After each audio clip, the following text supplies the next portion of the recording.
My name is Melissa Harper. I'm 37 years old.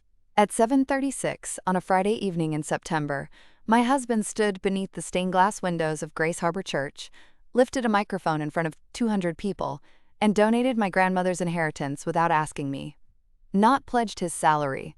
Not pledged our savings. Mine. The fellowship hall had been decorated with white tablecloths, gold ribbon, framed photographs of mission trips, and little cards that said, "Give with a cheerful heart." Women from the hospitality committee were still moving between tables with pitchers of iced tea.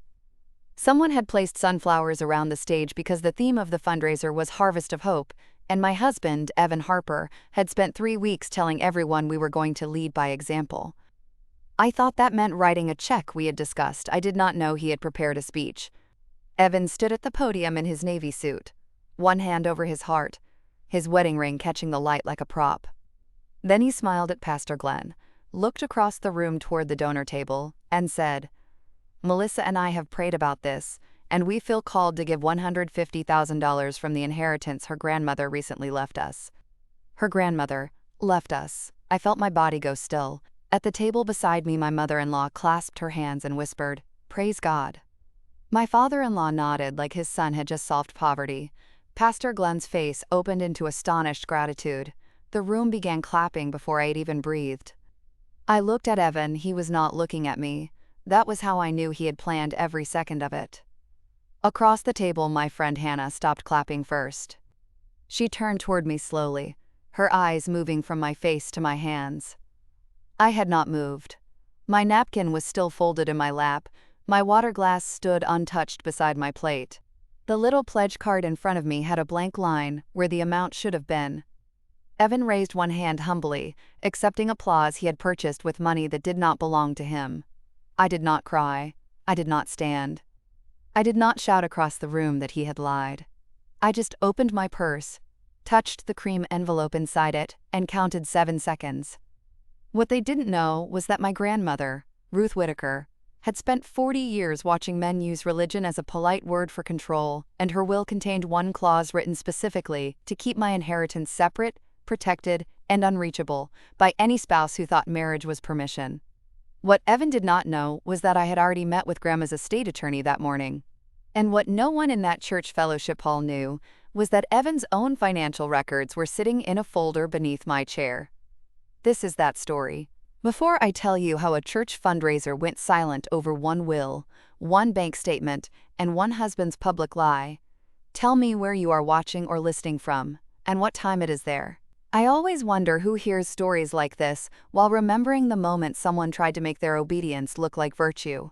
And if you connect with stories about women who were betrayed, underestimated, shamed, and quietly took their power back, like and subscribe to Ultimate Revenge.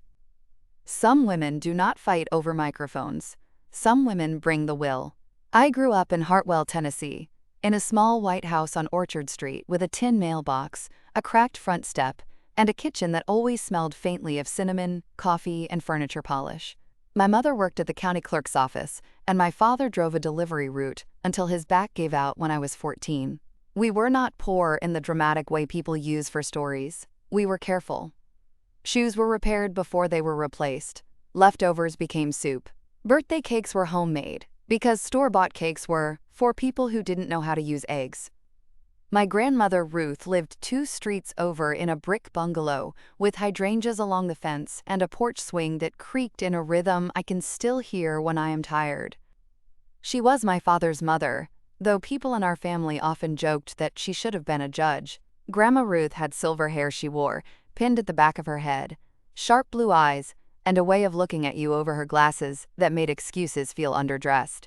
She taught Sunday school for 33 years, ran the church pantry longer than most pastors held their jobs, and could quote scripture in a voice calm enough to make hypocrisy nervous.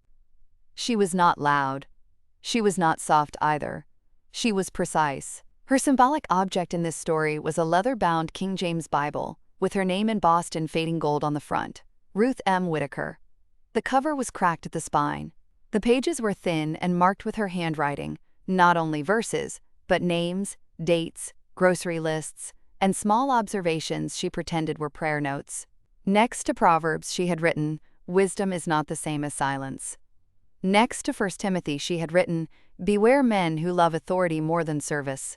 When I was 16, she found me crying on her porch after my first boyfriend told everyone I was too serious, because I would not skip school to go swimming with him. Grandma Ruth handed me iced tea and said, "Melissa, some men call you difficult when you are simply not available for misuse." At 16, I thought that was something old women said, because they had stopped caring what men thought. At 37, I understood it was a survival instruction. I met Evan Harper when I was 27, at a church volunteer event after a tornado damaged 3 homes outside Hartwell. He was 31, tall, handsome in a clean-cut way, and worked as a financial advisor for a small firm downtown. He wore button-down shirts with rolled sleeves and spoke gently to older people. He helped carry boxes, prayed with a widow named Mrs. Landry, and knew exactly when to place a hand on someone's shoulder for maximum tenderness. I noticed. So did everyone else. Evan came from one of those families churches love to point at. His father, Curtis Harper, owned a roofing company and served as a deacon. His mother, Marlene, led the women's prayer breakfast and had never met a casserole she could not turn into moral instruction. Evan's younger brother, Caleb, worked for their father and had been forgiven for so many bad decisions that Grace and the Harper family seemed to have a gender preference. Evan was the golden son, the polished one, the one who spoke at men's breakfasts about integrity in business and posted long reflections about servant leadership on social media. He opened doors, he remembered birthdays, he called elderly women Miss, followed by their first name. He said things like, "A man should lead by sacrifice." That line sounded noble until I learned who was expected to sacrifice. We married 2 years later at Grace Harbor Church, under the same stained glass windows where he would one day donate my inheritance. Grandma Ruth sat in the second pew wearing navy blue, her Bible in her lap, watching him with an expression I misunderstood as emotion. At the reception, Evan thanked both families and said, "Melissa has such a servant's heart." Everyone smiled. Grandma Ruth did not. Later, while helping me unpin my veil in the church nursery because the bathroom was crowded, she said, "Be careful when people praise your heart, only when it is useful."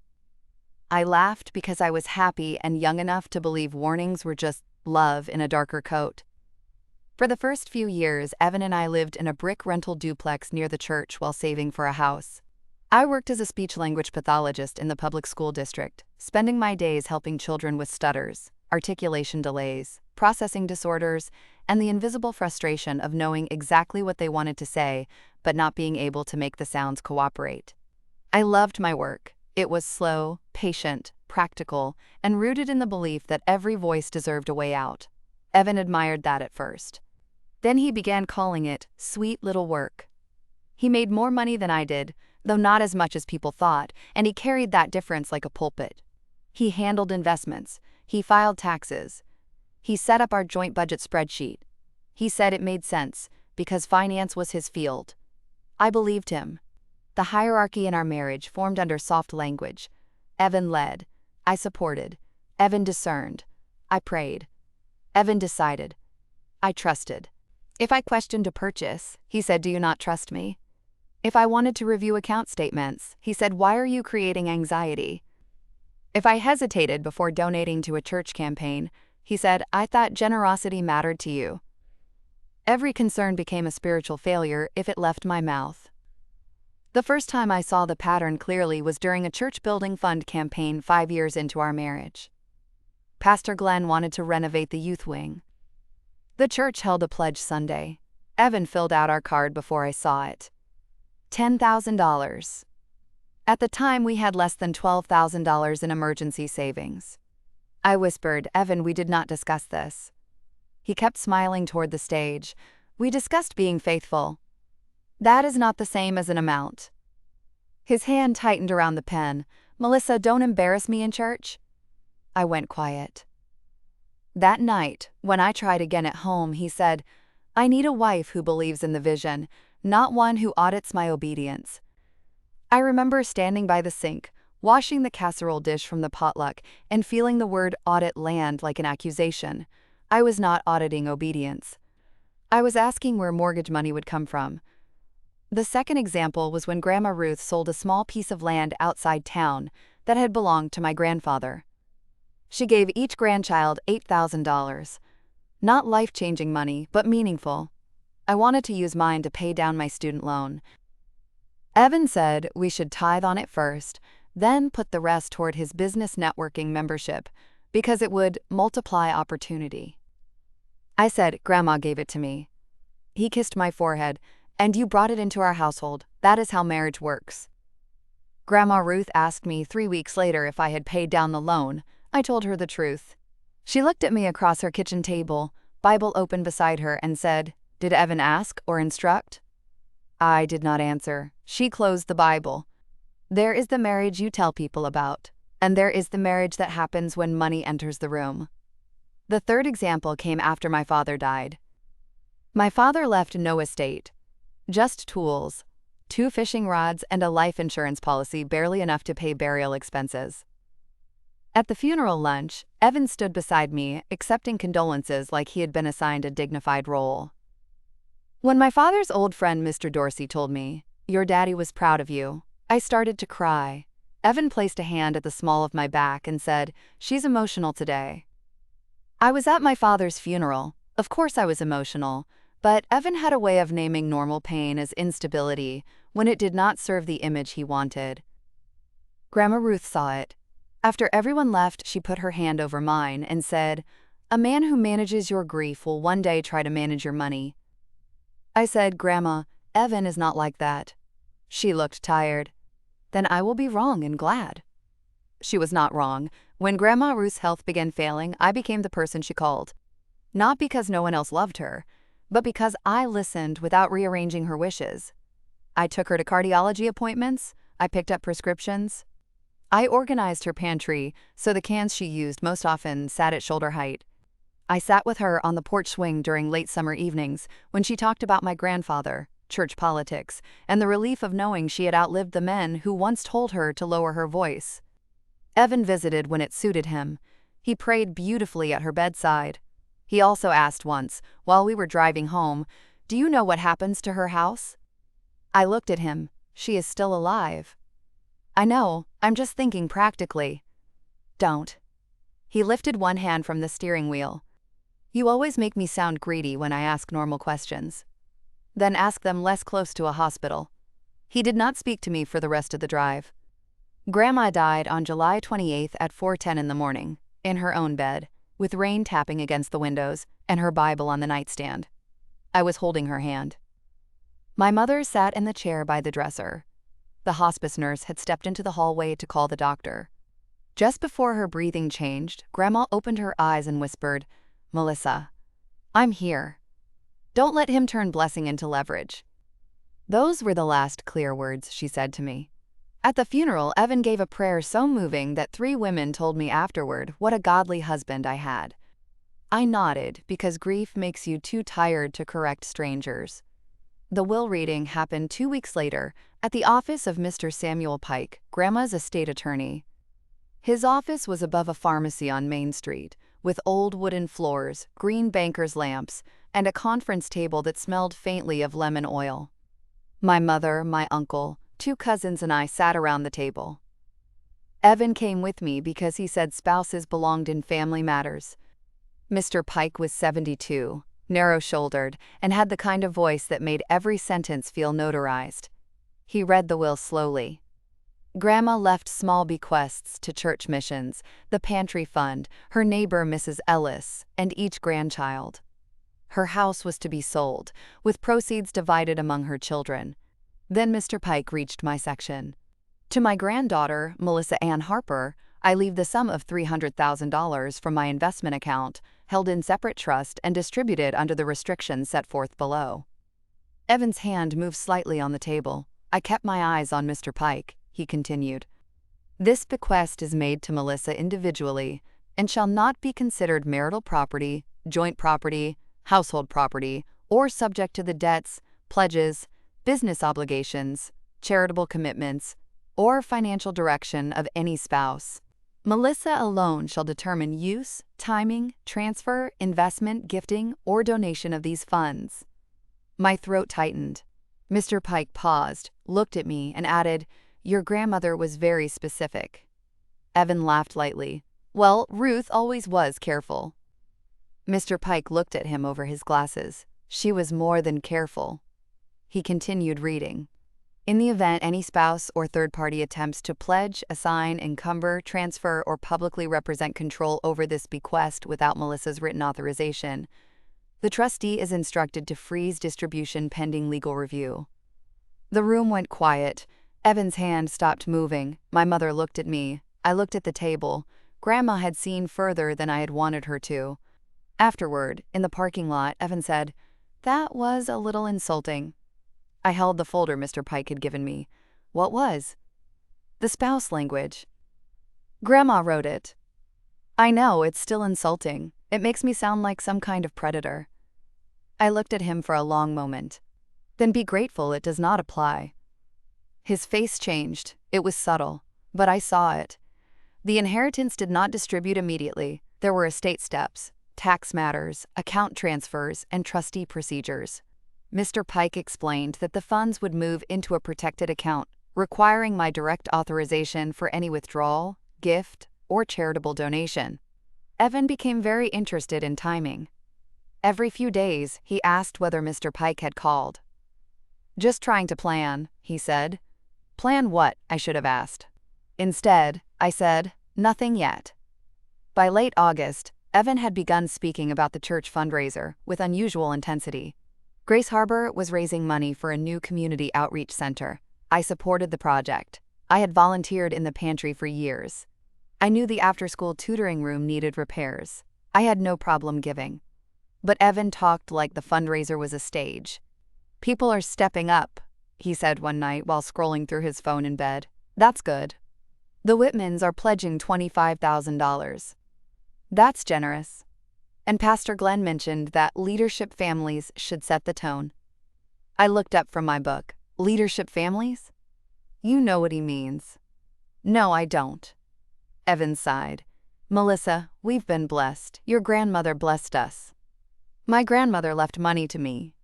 His eyes narrowed. "There it is." "There, what is?" "That possessive spirit. Your money, my money. Your grandmother, your inheritance." I closed my book. "Evan, the will says it is separate." "The will is legal language. Marriage is covenant."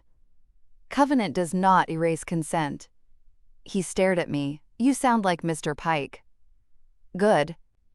That was the first time I let the conversation end without softening it. 3 days later, Marlene Harper, my mother-in-law, invited me to lunch at the Cedar Room Cafe. I should have known. Marlene did not do casual lunch unless she was delivering a message on behalf of the Harper family. She wore cream linen, a cross necklace, and the expression of a woman prepared to forgive me for something I had not done. After ordering chicken salad, she said, "Evan is carrying a lot." I stirred my iced tea. "He does that publicly." Her smile tightened. "The church looks to him." "The church can look to Jesus." She blinked. I took a sip. She leaned forward. "Melissa, a wife can either increase her husband's influence or diminish it." There it was. "I see. Ruth left you a blessing. What better use than God's work?" "I have not said I won't donate." "But you have resisted Evan's leadership." "Marlene, giving away my inheritance without my consent is not leadership." Her voice softened into something more dangerous. "Sometimes men see a bigger picture." I looked at her hands. Perfect nails, wedding ring, the gold bracelet Curtis gave her on their 40th anniversary after she forgave his business mistake, which everyone in Hartwell knew had been a secretary named Denise who moved to Kentucky. Sometimes women call control a bigger picture because admitting the truth would cost them too much. I said. Marlene's face went pale. Lunch ended early. The breaking point came the morning of the fundraiser. I had an appointment with Mr. Pike at 10 o'clock to finalize the protected account paperwork. His office smelled like coffee and copy paper. He handed me a cream envelope containing a certified copy of the will clauses, the trustee instructions, and the first statement from the protected inheritance account. $300,000. My name only. He also handed me another folder. I debated whether to wait, he said. For what? He folded his hands. Your grandmother asked me to monitor certain public filings and business liens. involving Evan Harper, if they ever intersected with your inheritance. I felt cold move through me. What does that mean? It means your grandmother's suspected financial pressure may be coming. He opened the folder. Inside were documents tied to Evan's investment practice. Not criminal charges. Not yet. But troubling things. A civil complaint from a former client alleging misrepresentation. A demand letter connected to a private investment Evan had promoted. A business credit line I had never seen. A past due notice sent to our house but addressed only to him. A letter from his firm placing him under internal review for unauthorized personal borrowing from clients. I sat very still. Is this real? Yes. Why did I not know? Mr. Pike's expression did not change. Because he did not tell you. The words were almost gentle. That made them worse. I thought of Evan's sudden obsession with the fundraiser. The public pledge, the leadership image, the need to look generous while private debts circled him like dogs. He needs reputation, I said. Mr. Pike nodded slowly, and perhaps access. My hands tightened around the folder. What do I do? You do nothing impulsively. You keep the inheritance protected. You do not sign any pledge, withdrawal, transfer, or donation under pressure. If he publicly represents control over the funds, the trustee can freeze any attempted movement and issue clarification. I looked at the will clause. Grandma's language sat on the page like a hand on my shoulder. At noon, I drove home and found Evan in our bedroom knotting his tie. Where were you? He asked. Mr. Pike's office. His fingers paused. Everything settled? Yes. He smiled. Wonderful. Tonight will be meaningful. What is happening tonight, Evan? The fundraiser? I know that. He looked at me in the mirror. What are you asking? What amount are you planning to pledge? He turned. Why are you approaching this with suspicion? Because you won't answer. His face hardened. I am trying to lead our household into generosity, and I am asking the amount. He stepped closer. Melissa, do not embarrass me tonight. There it was again. Not don't misunderstand me, not let's discuss this. Don't embarrass me. I looked at him and understood something I should have understood years earlier. He was not afraid I would misunderstand his heart. He was afraid I would reveal his hand. I said, Evan, do not pledge my inheritance. His expression became very calm, too calm. We'll talk after. No, we are talking now. He picked up his jacket. I need a wife beside me tonight, not a lawyer. I thought of Grandma's Bible. Wisdom is not the same as silence. I will be there, I said. He smiled with relief he had not earned. I placed Mr. Pike's folder in my tote before we left. The church fellowship hall was already glowing when we arrived at 6:15. White lights had been strung along the ceiling beams.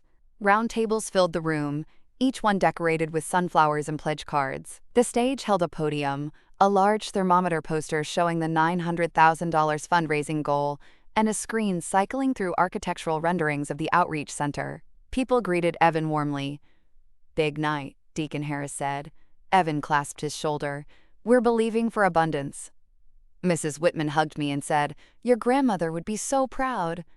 I smiled, though I knew Grandma would have been suspicious by the appetizers. Dinner began at 6:45. Chicken, green beans, rolls, mashed potatoes, and slices of apple pie donated by the Women's Committee. Pastor Glenn spoke about vision. A former pantry recipient shared a beautiful testimony. A youth leader described tutoring children after school in rooms with cracked tile and flickering lights. I wanted to give. That was the cruelest part. Evan had taken something good and wrapped control around it. At 7:20, Pastor Glenn began recognizing early pledges. The Whitmans gave $25,000. The Grayson family gave $40,000. A local construction company pledged materials. Applause rose and fell. Then Pastor Glenn looked toward Evan. Evan squeezed my hand under the table.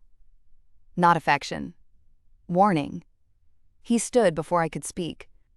He walked to the podium with the practiced humility of a man who had mistaken lighting for holiness. And at 7:36, he donated my inheritance. $150,000. From the inheritance her grandmother recently left us. The room clapped. Marlene whispered praise. Curtis said, That's my boy. Evan smiled like a martyr. I touched the cream envelope in my purse. Then I stood. Not quickly. My chair made a soft sound against the floor. Hannah looked at me.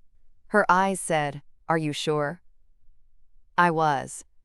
Pastor Glenn saw me approaching the stage and smiled, perhaps thinking I was coming to stand beside my generous husband. I walked up the 3 steps. Evan's smile tightened. "Melissa," he said softly, away from the microphone. I held out my hand. "For the microphone." He blinked. "This isn't necessary." I agree. The room shifted. People sensed something. Church people are very good at sensing tension and calling it discernment afterward.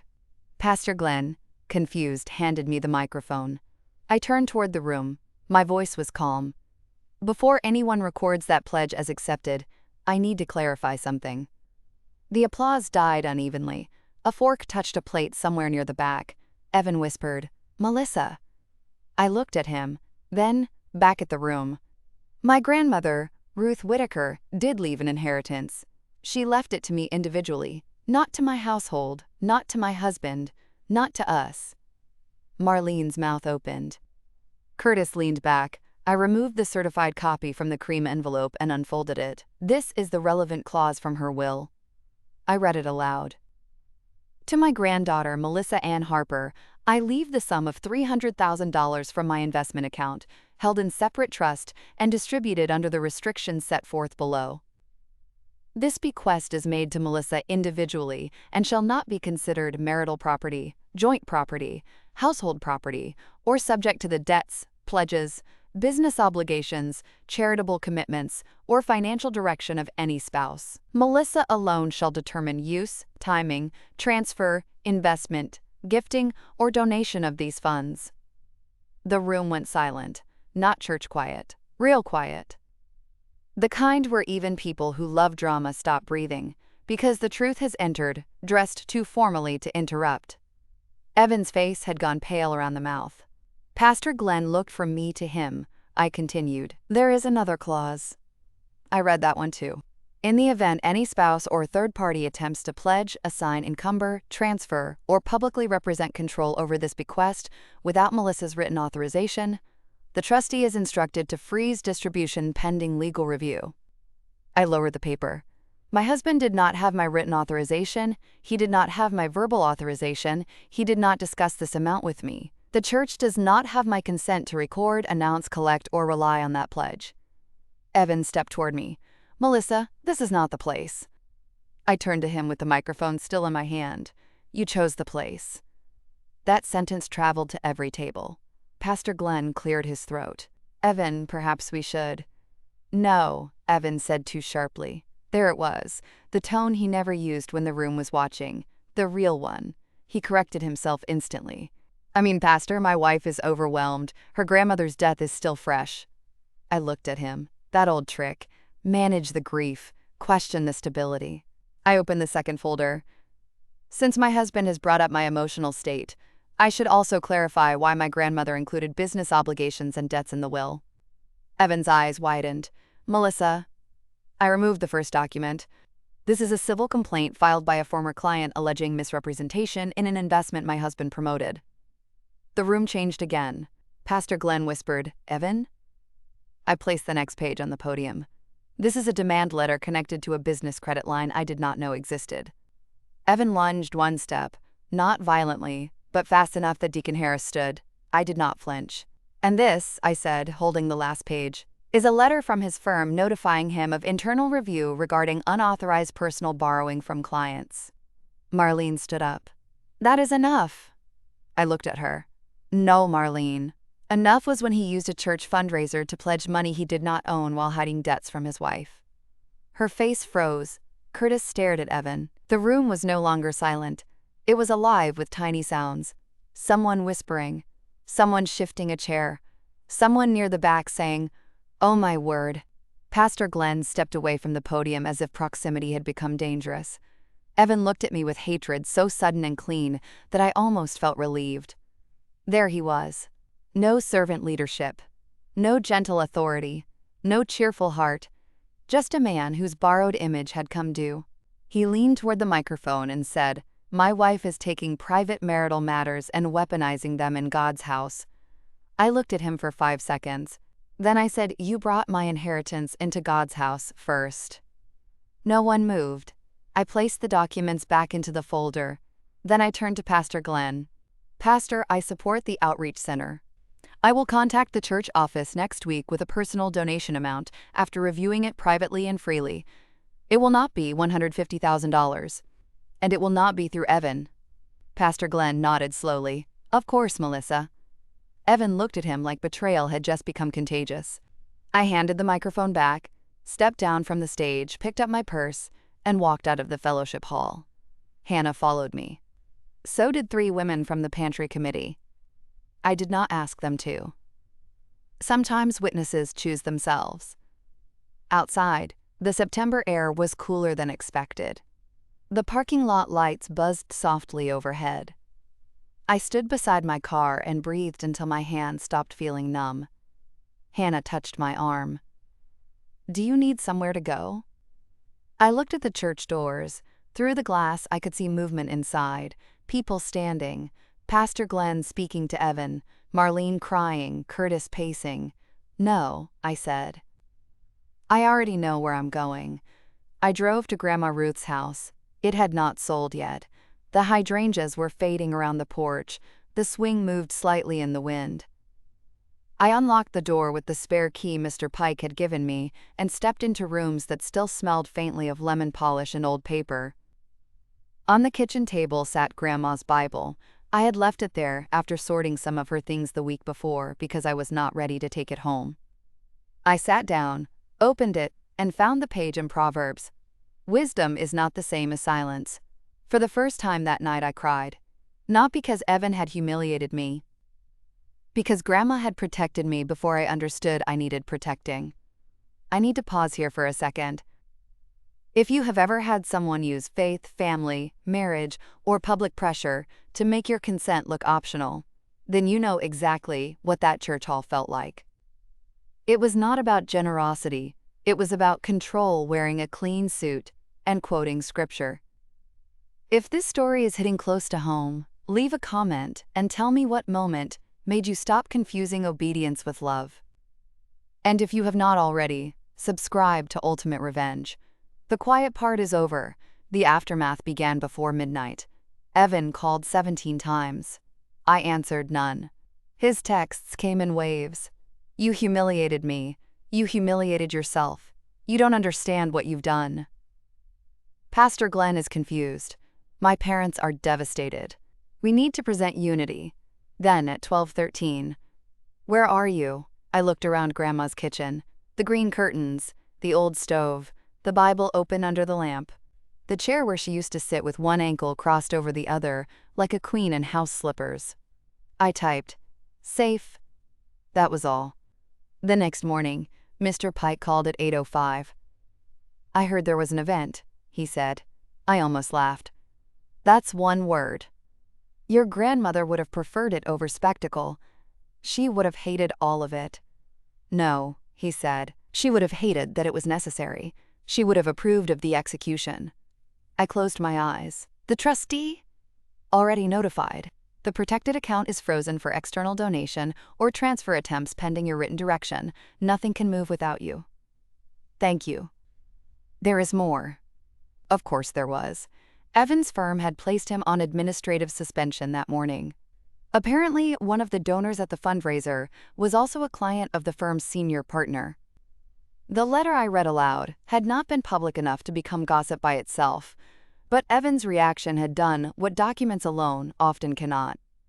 It made people look. By noon, Pastor Glenn requested a meeting. Not with Evan. With me. I agreed to meet at Grace Harper on Monday at 10:30, with Hannah present as my support and Mr. Pike available by phone. The meeting happened in Pastor Glenn's office, a room lined with books, framed mission photographs, and a watercolor of the church building in spring. Pastor Glenn looked older than he had on Friday. "Melissa," he said, "I owe you an apology." I sat across from him, hands folded. "For what specifically?" He blinked. "That question matters. General apologies are often a broom. Specific apologies are a flashlight. He looked down. I accepted Evan's statement that you had both prayed about the pledge without confirming your consent. I nodded. And? I allowed the public nature of the moment to create pressure. Yes. And when you began clarifying, my first instinct was to protect the room from discomfort instead of protect the truth. That one surprised me. Hannah looked at him with more respect than she had when we entered. I said, "Thank you." He exhaled. "The church will not record the pledge. We will send a clarification to the Finance Committee that no donation was authorized. No one will contact you for those funds." Good. He hesitated. Evan has asked to address the men's leadership group about spiritual attack. I almost smiled. Of course he has. Pastor Glenn's face reddened. I told him no. That surprised me more. I also told him that if he wishes to remain in visible leadership, he will need to submit to financial accountability, pastoral counseling, and whatever legal process his employer requires. And what did he say? Pastor Glenn looked tired. He said you poisoned the church against him. I looked at the stained glass beyond his office window. No, I read a will. On Tuesday, I went home with Hannah to collect clothes, work files, and personal documents. Evan's truck was in the driveway. I had asked him to leave during the window. I would be there. He did not. That told me everything. Hannah parked behind me and said, "We can call someone." I know. I had already texted Mr. Pike and Denise Calloway, a divorce attorney he recommended. Denise had told me to document entry, avoid confrontation, and leave if Evan became aggressive. The house Evan and I shared was a tan two-story on Laurel Court with a magnolia tree in the front yard and a front porch we rarely used because Evan said sitting outside made us look idle. I unlocked the door and stepped inside. Evan stood in the foyer. He had not shaved. That should have made him look broken. It made him look angry without polish. "Hannah doesn't need to be here," he said. Hannah lifted her phone slightly. "I'm comfortable." I walked past him toward the stairs. "I'm getting clothes." "We need to talk." "Through counsel." He followed me. "You're destroying our marriage over money." I stopped halfway up the stairs and turned. "No, you used my inheritance to expose the marriage." His face hardened. "Do you know how selfish you sound?" "I know how documented I sound." In the bedroom, I packed deliberately. Work clothes, toiletries, my mother's ring, my passport, the file box from the closet. Evan stood in the doorway, watching. "You can't just leave," he said. "I can." "What happened to Covenant?" "Covenant did not authorize fraud." He flinched at the word. "I never touched your money." "You tried to." "I pledged it to the church, Melissa, not a casino." "Without asking." "For God's work." I zipped the suitcase and looked at him. "Then why did God need you to lie?" He had no answer. That silence was not repentance, it was calculation. Within 2 weeks, I filed for legal separation.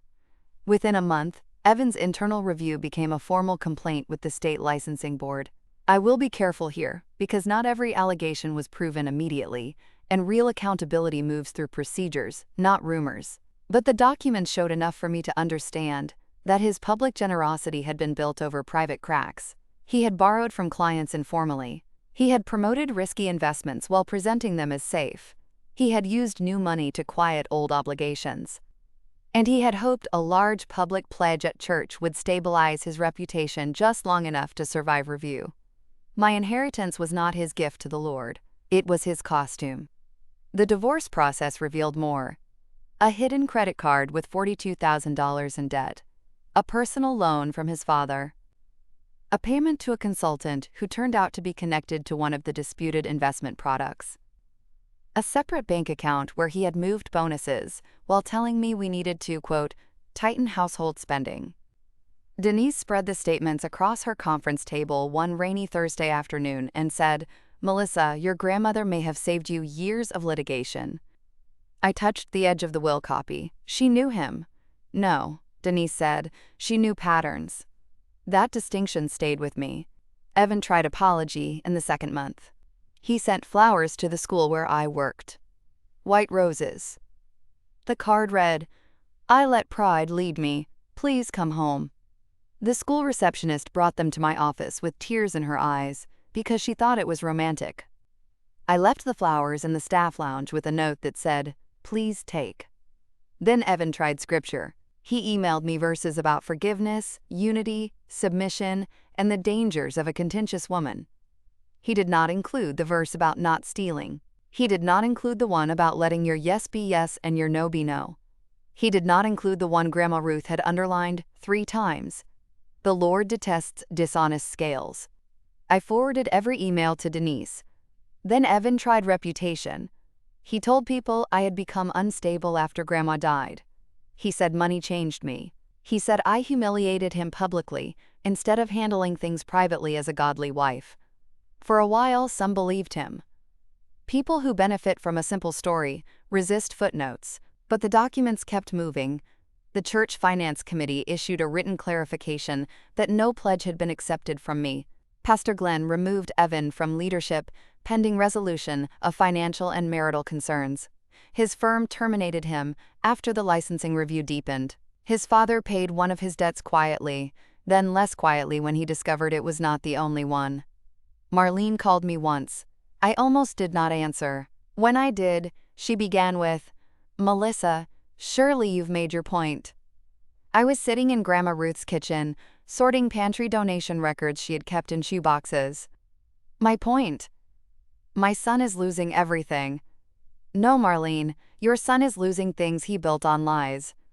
You are his wife." "I was." "You took vows." "So did he." She inhaled sharply. "A wife does not expose her husband." I looked at Grandma's Bible on the table. "A husband should not require exposure." She hung up. That was the last time she called. The protected inheritance remained untouched for 6 months, not because I was afraid to use it, because I wanted to know myself before I made choices Evan could no longer influence. I kept working. I kept going to therapy. I kept attending church, though not always Grace Harper. For a while, I sat in the back row of a smaller church across town, where no one knew me well enough to have opinions. I missed singing. I missed believing a sanctuary was automatically safe. Then one Sunday, an elderly woman in the pew ahead of me squeezed my hand during the final hymn and said, "You have a steady voice." I thought of my students. Every voice deserves a way out. Mine did too. In the spring, I made my first donation from Grandma's inheritance. Not $150,000, $25,000. To the Hartwell Literacy and Speech Access Fund, a program I created with my nonprofit contacts to provide therapy materials, evaluations, and communication devices for children whose families could not afford private services. I named the fund after Grandma Ruth, though she had once told me never to put her name on anything that would require dusting. The Ruth Whitaker Voice Fund.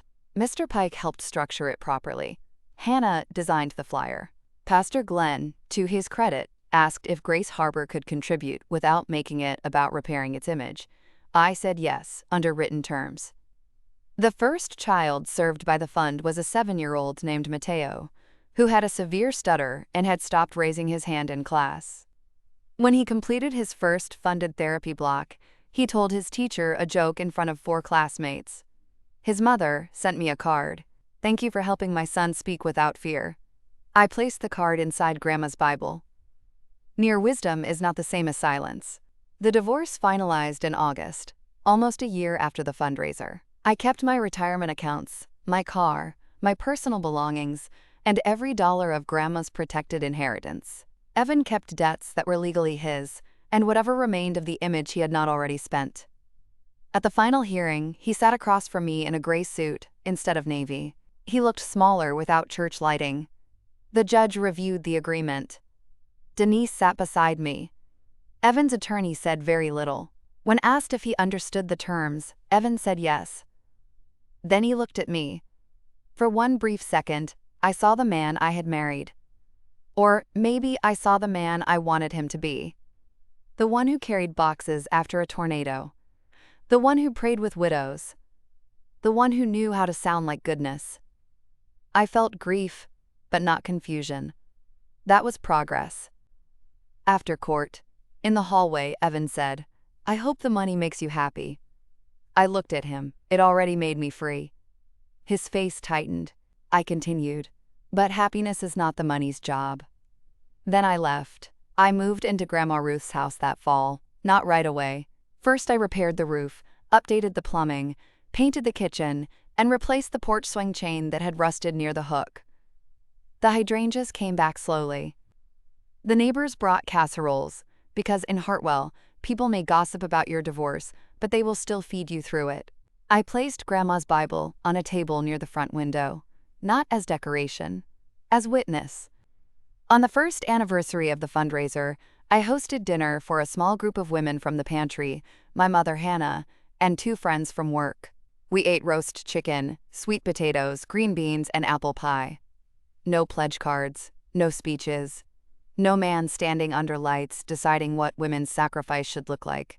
After dinner, Hannah helped me carry plates to the kitchen. She nodded toward the Bible. Do you ever think about what she would say? Every day. And? I smiled.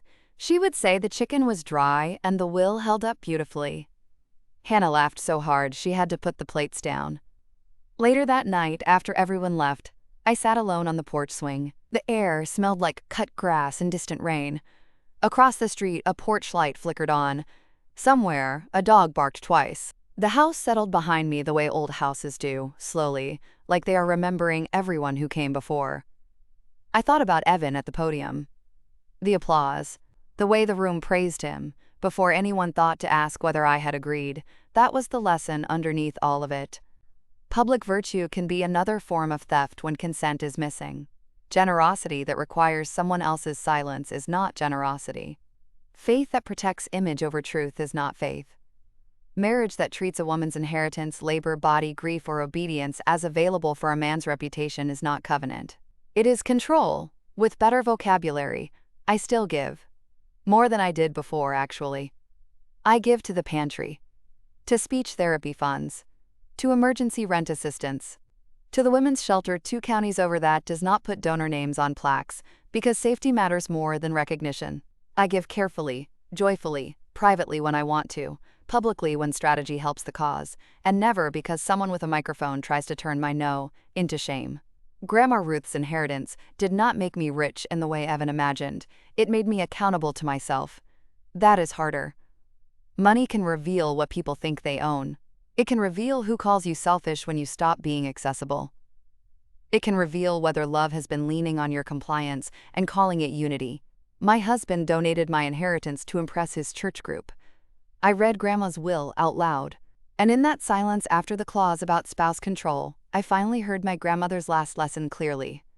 A blessing is not meant to become a leash. Thank you for staying with me through this story. I know some betrayals are especially painful when they come wrapped in holy words, family expectations, or public pressure to smile while someone takes what is yours. If Melissa's story reached you, I hope you remember that consent matters, even when the cause sounds noble, even when the room is watching, even when someone calls control leadership. Your no does not become selfish because someone wanted applause for your sacrifice. Subscribe to Ultimate Revenge for more stories about quiet women, family betrayal, silent comebacks, and the truth that finally gets read aloud. So tell me, if someone publicly pledged what your grandmother left specifically to protect you, would you stay quiet to keep the peace? Or would you open the will and let every word speak?